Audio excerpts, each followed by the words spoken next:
Tu n'es pas seule face à ton concours médecine dentisterie. Bonjour à toutes les étudiantes, bonjour à tous les étudiants. J'espère que vous vous portez au mieux, que vous êtes au top de votre forme et que vous êtes prêts à en découdre pour réussir votre fameux concours en médecine dentisterie. Si tu ne me connais pas encore, je suis Clémence, ta coach experte pour t'aider à réussir tes études et aujourd'hui, nous allons voir comment tu peux couper ce sentiment de solitude que tu as dans ta quête de réussite par rapport à ton concours en médecine dentisterie. Qui plus est, étant donné que c'est un concours, les autres vont être tes adversaires directs, il y a de la compétition et donc forcément ce n'est pas dans ce genre de contexte que tu vas être soutenu par les autres. Si tu ne l'as pas déjà fait, je t'invite à cliquer juste ici en dessous, là, sur le bouton rouge afin de t'abonner à ma chaîne parce que toutes les 2 semaines, je te publierai du nouveau contenu dans le but de t'aider à réussir tes études. Mais également aussi, tu peux cliquer juste ici en dessous, là, sur le lien afin de t'inscrire à ma future webconférence. Elle est 100% en ligne, elle est gratuite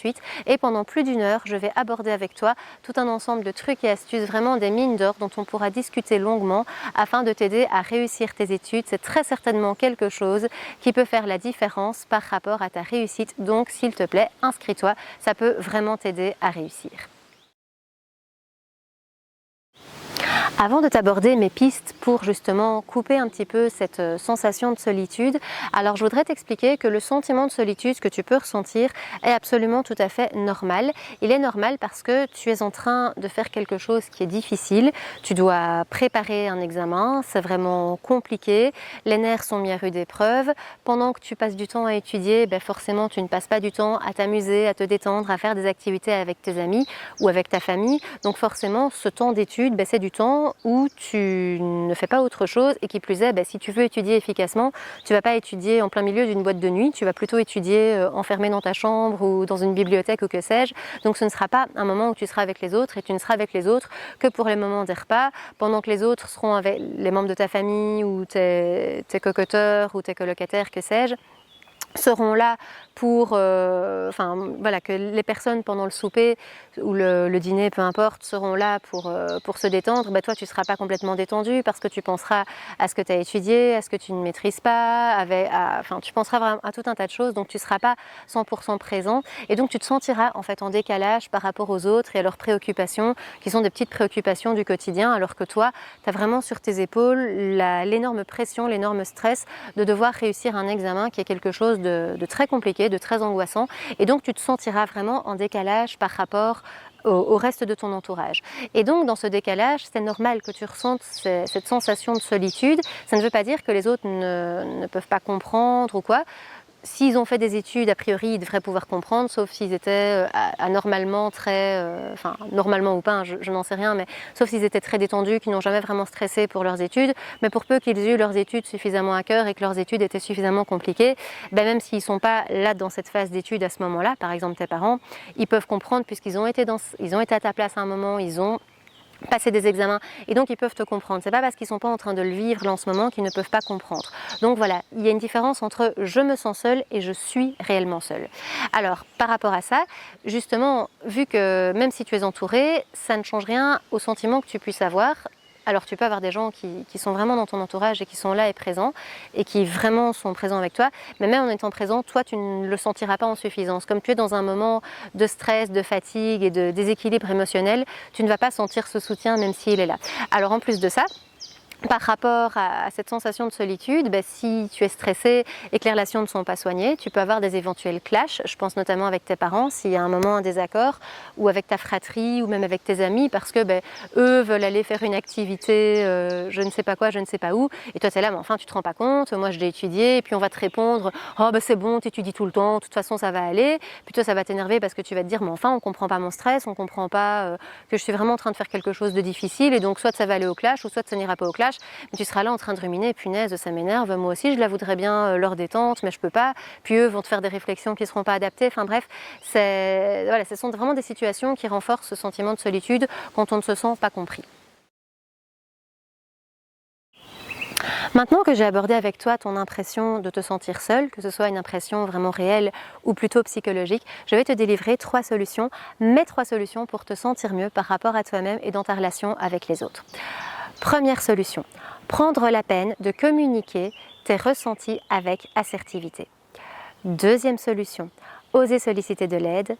Troisième solution, garder une mentalité d'ouverture à l'autre et altruiste. Pour la première solution, prendre la peine de communiquer. Quand je parle de l'assertivité, c'est le fait d'utiliser de la communication qui soit non violente. Par rapport aux auteurs qui parlent de la communication non violente, que ce soit Marshall, Rosenberg ou d'autres, ils parlent vraiment du fait que les mots puissent être des fenêtres ou bien des murs. Alors toi, tu dois vraiment prendre l'option des mots qui soient des fenêtres pour que ce soit une ouverture vers l'extérieur, vers l'autre et une ouverture vers ton intérieur à toi, afin justement de permettre à l'autre d'accéder à ce que tu ressens pour permettre la discussion et l'apaisement des tensions. Alors que si les mots que tu choisis vont plutôt vers des murs, eh bien le mur, ça se prend le mur et ça, voilà, ça pète et ça crée des dégâts et des dommages collatéraux, ce qui n'est bien évidemment pas l'idée. Alors pour ça, pour parvenir à le faire correctement, il y a d'abord une première chose, c'est d'utiliser un langage en jeu. Tu parles de toi, en toi-même, en ton nom, de tes ressentis, de ce que tu vis, de ce que tu ressens. Et par rapport à ce que tu ressens, tu formules une demande à l'autre. Pas à un seul moment, tu ne dois dire à l'autre, tu fais ci, tu fais ça. Tu dois vraiment parler de tes besoins qui émanent de tes ressentis, de tes émotions. Et donc si tu parles de tes besoins à l'autre, l'autre saura clairement, concrètement ce qu'il doit faire, mais vraiment éviter de lui dire tu as fait ci, tu as fait ça, parce que c'est très accusateur et ça va mettre l'autre dans une position de il a fait une bêtise, il a fait une faute, alors qu'il a peut-être tout simplement voulu t'aider et qu'il a vraiment voulu être sympathique avec toi. Pour la deuxième solution, le fait d'oser solliciter de l'aide, justement, si tu te sens seul, c'est vraiment une impression de solitude, et bien justement, si tu vas vers l'autre en demandant de l'aide, que ce soit de l'aide par rapport à tes cours, au fait que tu ne comprennes pas ou que tu aies besoin de réviser, de réciter ou que sais-je, mais même une aide pour des petites choses que quelqu'un peut faire à ta place pour t'éviter de perdre du temps alors que toi tu passes ton temps à étudier. C'est justement d'aller demander de l'aide, c'est dire à l'autre, voilà, je sollicite ton aide parce que j'ai vraiment du mal, c'est compliqué pour moi de tout gérer de front. Donc le fait de venir demander de l'aide, c'est pour c'est pour m'éviter de perdre du temps. Et si tu fais ça pour m'aider, je t'en suis reconnaissant, soit je te renvoie la balle plus tard dans la vie par rapport à autre chose, ou bien tu ne renvoies pas la balle, l'autre il est content de t'aider et au moins ça crée une possibilité de dialogue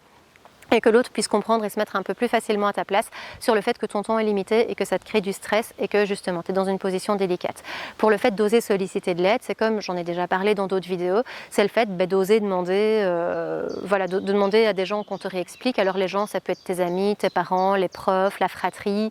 il y a des remédiations que les universités organisent. C'est vraiment d'aller chercher l'aide là où elle se trouve, profs particuliers. Par rapport à l'aide, moi que je peux te proposer, comme je te l'ai déjà dit, n'oublie pas le lien juste ici en dessous, là, pour t'inscrire à ma future webconférence gratuite. Voilà, pendant plus d'une heure, je vais vraiment aborder avec toi et il y aura la possibilité de discuter vraiment des choses qui sont super utiles et pratiques pour aider, et je vais justement aborder la question de l'aspect relationnel et de la détresse psychologique qu'on peut ressentir quand on ne se sent pas suffisamment soutenu, épaulé, qu'on ressent un décalage par rapport aux autres et que ça ajoute en fait de la tristesse, de la rancœur et de la colère dans une situation où on devrait juste être focalisé sur ses cours. Donc voilà, n'hésite pas à t'y inscrire, c'est aussi une aide que moi par exemple je peux t'apporter, gratuitement bien évidemment. Donc voilà, oser demander de l'aide là où il y en a. Plein de personnes peuvent t'aider de plein de manières, ou d'aller sur internet ou quoi. Enfin voilà, il y a vraiment plein de choses que tu puisses faire, il ne faut vraiment pas hésiter à le faire. Et puis le troisième point, garder une mentalité d'ouverture à l'autre et altruiste, c'est que simplement, même si tes études te sont difficiles et que c'est compliqué, eh bien ne te ferme pas par rapport aux autres de c'est mes études, c'est mon examen, sors de ma vie, je fais mon truc et tant pis pour toi. Alors évidemment, tu ne vas pas passer du temps à sortir en soirée avec l'autre à la veille d'un examen, je ne parle pas de ça, mais de rester ouvert à l'autre, de rester dans la bienveillance, dans la délicatesse, dans l'accueil de ce que l'autre peut te dire, même si après tu réponds écoute, je suis désolée mais pour ce soir ça ne va pas être possible parce que, ou bien là maintenant je ne peux pas t'expliquer parce que je suis en train d'étudier, mais par contre après, en tout cas de dire les choses gentiment, correctement. Vraiment de rester dans l'ouverture et dans l'altruisme, parce que si tu te fermes, si tu es désagréable et si tu es agressif, forcément l'autre ne sait te renvoyer que cette agressivité, cette distance, alors que toi justement tu as besoin de te sentir soutenu, de te sentir épaulé, de te sentir bien avec l'autre, et donc si tu renvoies de la froideur et de la distance, l'autre forcément va se calquer là-dessus et va t'en renvoyer, et donc ça va t'énerver et donc tu perds tout en fait. C'est vraiment une spirale de la négativité pour tout le monde. Donc voilà, reste dans l'accueil, dans la bienveillance, même si tu ne sais pas donner outre mesure parce que tu dois d'abord penser à toi et à ta réussite. Mais voilà, reste sympathique, et même dans le cas des concours, parce que pour les études il peut y avoir aussi des concours, même dans le cas des concours où justement il y a toute cette notion de compétition et on se dégomme les uns les autres parce que si quelqu'un réussit mieux que moi, il va me surclasser. Voilà, si tu es dans cette mentalité très compétitrice et très j'affaiblis l'autre, pense que si toi tu essayes d'écraser l'autre, que l'autre va aussi essayer de t'écraser toi. Et donc au final tout le monde est perdant. Donc voilà, ça sert un petit peu à rien, même si je peux concevoir que dans ce genre d'émotions et de stress, on réagit de manière un peu instinctive et comme on peut, mais c'est pas forcément la meilleure des manières. Nous en sommes déjà à la fin de cette vidéo. Je te remercie de l'avoir écoutée. Si tu ne l'as pas encore fait, je t'invite à cliquer juste ici en dessous, là, sur le bouton rouge, afin de t'abonner à ma chaîne, puisque dans 2 semaines, je te publierai une nouvelle vidéo. Donc ça te permettra d'être tenu au courant. Si tu ne l'as pas encore fait non plus, n'oublie pas, juste ici en dessous, là, de cliquer sur le lien pour t'inscrire à ma future webconférence gratuite, où je te délivrerai tout un ensemble de trucs et astuces en or pour ta réussite, et notamment justement sur la manière de bien gérer les relations avec les autres pour te sentir mieux. Voilà, pour cette partie en tout cas en lien avec cette vidéo précise. Nous en sommes déjà à la fin de cette vidéo. Je te remercie de l'avoir écoutée et je te souhaite tout le meilleur pour ta réussite et je te dis à dans 2 semaines. Ciao!